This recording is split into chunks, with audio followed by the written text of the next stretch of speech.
നമസ്കാരം. മലയാളി വാർത്തയിലേക്ക് സ്വാഗതം. പശ്ചിമേഷ്യയിൽ സംഘർഷം കനക്കുകയാണ്.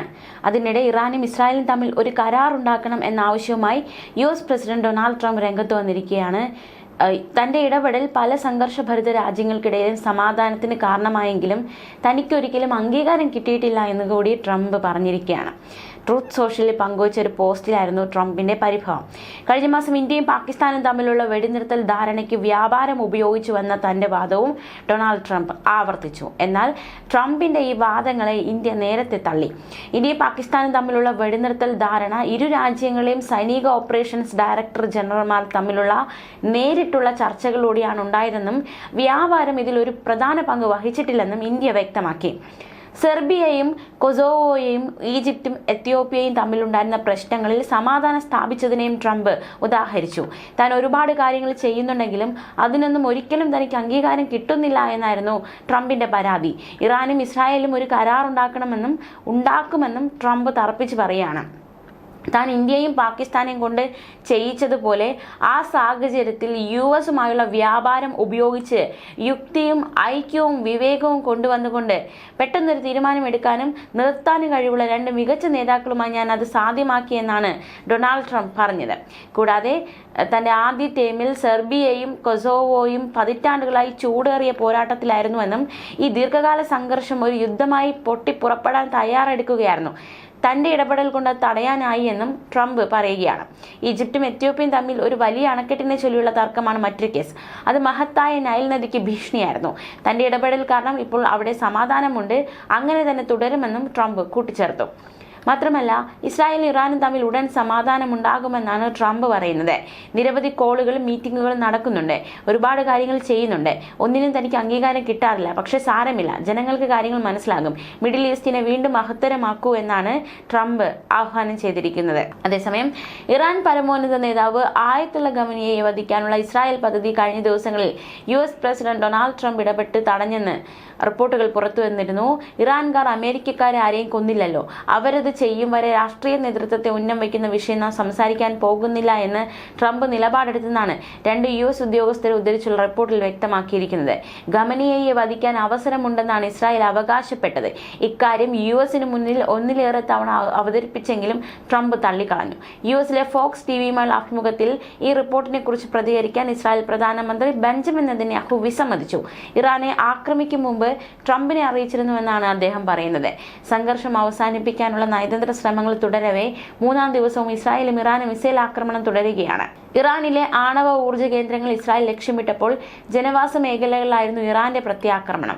ശനിയാഴ്ച രാത്രിയും രാവിലെയുമായി ഇസ്രായേലിൽ 3 കുട്ടികളടക്കം 10ഓളം പേരാണ് കൊല്ലപ്പെട്ടത്.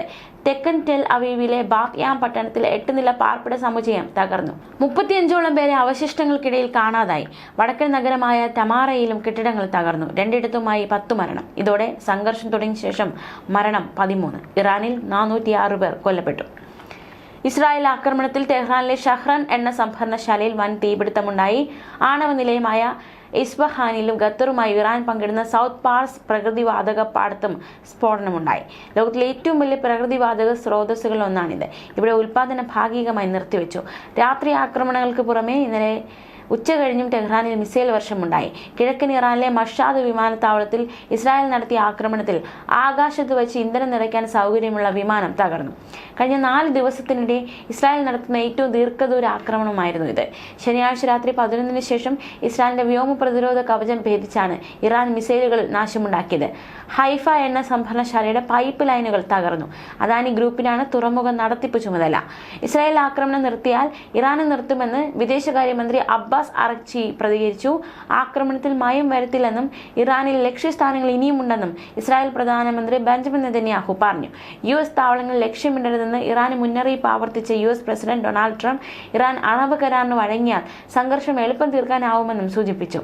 ജർമ്മനി, ഫ്രാൻസ്, ബ്രിട്ടൻ എന്നീ രാജ്യങ്ങൾ ഇറാനുമായി ആണവ ചർച്ചയ്ക്ക് സന്നദ്ധത പ്രകടിപ്പിച്ചു. 3 ദിവസത്തിനിടെ ഇറാനിലെ 14 ആണവ ശാസ്ത്രജ്ഞരെ ഇസ്രായേൽ വധിച്ചെന്ന് റിപ്പോർട്ടുകൾ പുറത്തുണ്ട്. ഇക്കാര്യം ഇറാൻ ഔദ്യോഗികമായി സ്ഥിരീകരിച്ചിട്ടില്ല. 5 ആണവ ശാസ്ത്രജ്ഞർ കൊല്ലപ്പെട്ടത് ഇറാൻ അറിയിച്ചിരുന്നു. കൊല്ലപ്പെട്ട മറ്റ് 9 ശാസ്ത്രജ്ഞരുടെ പേരുകൾ ഇസ്രായേൽ സേനയാണ് പുറത്തുവിട്ടത്. സംഘർഷ സാഹചര്യം കണക്കിലെടുത്ത് ഇസ്രായേലിലും ഇറാനിലുമുള്ള ഇന്ത്യക്കാർ അടിയന്തര ആവശ്യങ്ങൾക്കല്ലാത്ത സഞ്ചാരം ഒഴിവാക്കണമെന്ന് അതത് രാജ്യങ്ങളിലെ ഇന്ത്യൻ എംബസികൾ നിർദ്ദേശം നൽകി. എംബസികളുടെ സമൂഹമാധ്യമ അക്കൗണ്ടുകൾ പിന്തുടരാൻ നിർദ്ദേശിച്ചു. ഇറാനിലെ embassy help line phone +989128109115 +989128109109 WhatsApp +989010445557 +989015993320 +918086871709 എന്നീ നമ്പറുകളിൽ ബന്ധപ്പെടാവുന്നതാണ്. ആണവ കേന്ദ്രങ്ങൾക്കും സൈനിക കേന്ദ്രങ്ങൾക്കും പിന്നാലെ ടെഹ്റാനിലെ പോലീസ് ആസ്ഥാനവും ഇസ്രായേൽ ആക്രമിച്ചു. ഒറ്റ രാത്രി കൊണ്ട് ടെഹ്റാനിലെ 80-ലധികം കേന്ദ്രങ്ങളാണ് ഇസ്രായേൽ ആക്രമിച്ചത്. ഇറാൻ പ്രതിരോധ മന്ത്രാലയത്തിന്റെ ആസ്ഥാനം, ആണവ പദ്ധതിയുടെ ആസ്ഥാനം എന്നിവയും ആക്രമിച്ചെന്ന് ഇസ്രായേൽ സൈന്യം വ്യക്തമാക്കി. മാത്രമല്ല, ഇറാന്റെ പ്രത്യാക്രമണവുമുണ്ടായി. ടെൽ അവീവ് ലക്ഷ്യമാക്കി ബാലിസ്റ്റിക് മിസൈലുകൾ വിക്ഷേപിച്ചതായി ഇറാൻ സൈന്യം അറിയിച്ചു. ഇതോടെ ജെറുസലേമിലും ടെൽ അവീവിലും മുന്നറിയിപ്പ് സൈറണുകൾ മുഴങ്ങി. ഇസ്രായേലിന്റെ യുദ്ധവിമാന ഇന്ധന ഉൽപാദന സൗകര്യങ്ങൾ ലക്ഷ്യമിട്ടതായി ഇറാൻ റവല്യൂഷണറി ഗാർഡ്സ് അറിയിച്ചു. ഇസ്രായേൽ ആക്രമണത്തിൽ ഇതുവരെ 128 പേർ മരിച്ചു എന്നാണ് മനസ്സിലാക്കാൻ സാധിക്കുന്നത്. ഇസ്രായേലി പൗരന്മാരുടെ മരണത്തിന് ഇറാൻ വലിയ നില നൽകേണ്ടി വരുമെന്ന് ഇസ്രായേൽ പ്രധാനമന്ത്രി ബെഞ്ചമിൻ നെതന്യാഹുവിന്റെ മുന്നറിയിപ്പ്. മിസൈൽ ആക്രമണത്തിൽ കൊല്ലപ്പെട്ട ബാറ്റിയാം നഗരം സന്ദർശിച്ച നെതന്യാഹു ഇതിന്റെ ചിത്രങ്ങൾ പങ്കുവച്ചു. സ്ത്രീകളെയും കുട്ടികളെയും അടക്കം കൊലപ്പെടുത്തിയ ഇറാൻ കനത്ത വില നൽകേണ്ടി വരും. ഇസ്രായേലിന്റെ നിലനിൽപ്പിന് തന്നെ ഭീഷണിയായ ഇറാനെ ഇല്ലാതാക്കുന്നതിനാണ് ഓപ്പറേഷൻ റൈസിംഗ് ലൈൻ ആരംഭിച്ചത്. ഇറാന്റെ ഭീഷണി ഇല്ലാതാക്കാൻ എത്ര ദിവസം വേണമെങ്കിലും ഈ ഓപ്പറേഷൻ തുടരുമെന്നാണ് നെതന്യാഹു പറഞ്ഞത്. എന്തായാലും ഇറാൻ തലസ്ഥാനത്ത് പുതിയ സ്ഫോടനങ്ങൾ കേട്ടുവന്നതടക്കമുള്ള റിപ്പോർട്ടുകളൊക്കെ പുറത്തു വരുന്നുണ്ട്. ഇത്തരത്തിൽ സാഹചര്യങ്ങൾ നിലനിൽക്കുന്നതിനിടയിലാണ് ഇസ്രായേലും ഇറാനും തമ്മിൽ ഉടൻ കരാറിലെത്തണമെന്ന് US പ്രസിഡന്റ് ഡൊണാൾഡ് ട്രംപ് ആവശ്യപ്പെട്ടത്. ഇസ്രായേലിനും ഇറാനും ഇടയിൽ ഉടൻ തന്നെ സമാധാനം ഉണ്ടാകും എന്നതടക്കമുള്ള ഒരു ഉറപ്പാണ് ട്രംപ് നൽകിയിരിക്കുന്നത്. അതിനിടെ ഇറാനിലെ ഇന്ത്യൻ വിദ്യാർത്ഥികളെ രാജ്യത്തിനുള്ള സുരക്ഷിത സ്ഥാനങ്ങളിലേക്ക് മാറ്റുന്നുണ്ട്. വിദ്യാർത്ഥികളുടെ സുരക്ഷ ഉറപ്പാക്കാനുള്ള മറ്റ് സാധ്യമായ മാർഗങ്ങൾ പരിഗണനയിലാണെന്നും മന്ത്രാലയം വ്യക്തമാക്കി. വിദ്യാർത്ഥികളെ അർമേനിയ വഴി ഒഴിപ്പിക്കുന്നത് പരിഗണനയിലെന്നാണ് സൂചന. ഇസ്രായേൽ ഇറാൻ സംഘർഷങ്ങളുടെ പശ്ചാത്തലത്തിലാണ് തീരുമാനം. ടെഹ്റാനിലെ ഇന്ത്യൻ എംബസി സുരക്ഷാ സാഹചര്യം നിരന്തരം നിരീക്ഷിക്കുകയും ഇറാനിലെ ഇന്ത്യൻ വിദ്യാർത്ഥികളുടെ സുരക്ഷ ഉറപ്പാക്കാൻ നടപടിയെടുക്കുകയും ചെയ്യുന്നു.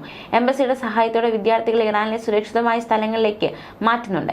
മറ്റ് സാധ്യമായ മാർഗങ്ങളും പരിഗണനയിലാണ് എന്നും വിദേശകാര്യ മന്ത്രാലയം വ്യക്തമാക്കി.